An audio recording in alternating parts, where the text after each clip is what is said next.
It's probably recording. Yeah, it's recording. Okay. Welcome, everybody. The title today is Stranded in the Desert, Please Help. We are here in Blythe, California.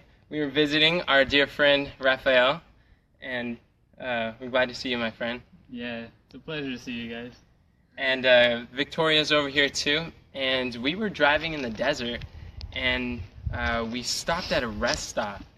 We were driving back from Arizona, out in the middle of nowhere, like cactuses and little bare mountains as far as the eye can see.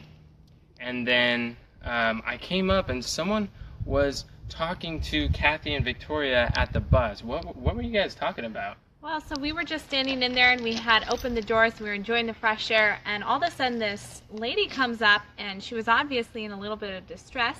And so Kathy and I just immediately just started saying, like, what's up? You know, how can we help you? And she explained, like, I'm out of gas. And we're like, well, we don't have a gas can. What can we do to help you? And she said, I need to know where the nearest gas station is. And so obviously I don't know if she had a cell phone or know that she could ask Google.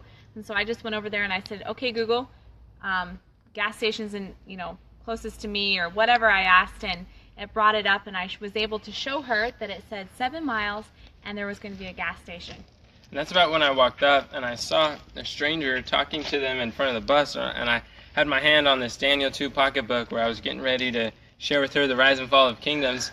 But as I get up behind, I see on her screen they're looking at gas. I'm like, oh, the lady's out of gas, so this isn't necessarily a spiritual conversation yet. So wait, and we kind of found out that she's stuck.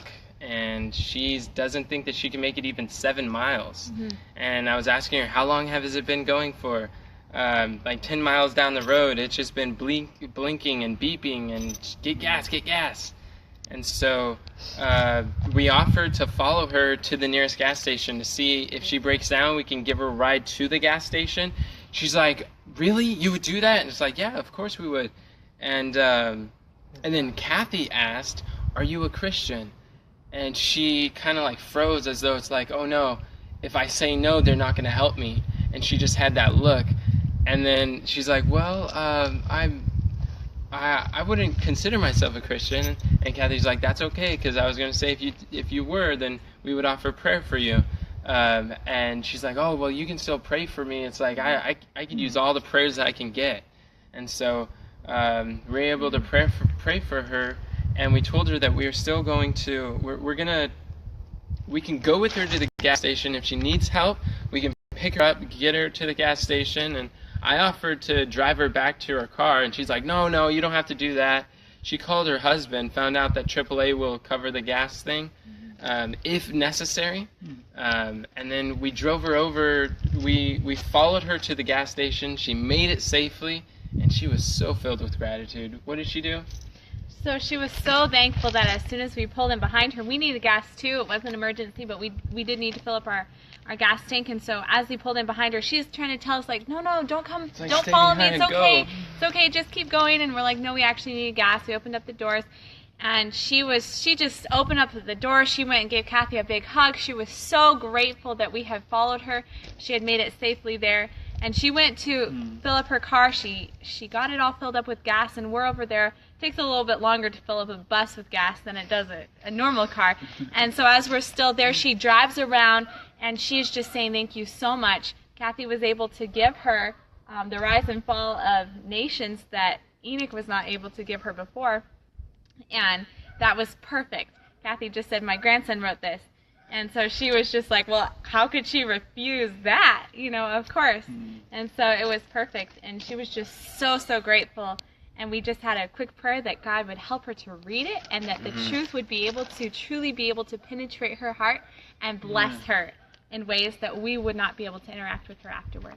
And I was so happy that she got one of those books because both, like Kathy and I, and probably Victoria too, was wanting to share with her the book, but we realized like at the rest stop that wasn't the best time to do it.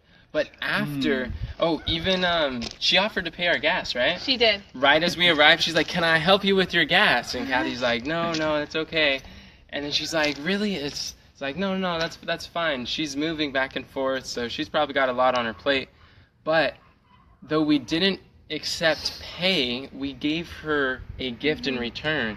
And once you like do that disinterested benevolence like that, I find that the gifts are more highly valued. Amen. When I read long ago, one of the pioneers, they would it might have been Uriah Smith, who like did some yard work for an older lady that couldn't do it for herself, and when she offered to pay him, he's like, "No, I don't want anything to pay, but please, if you read this book, that will be all the payment that I would want." And so she took that book, and by God's grace read it and had that life transformation.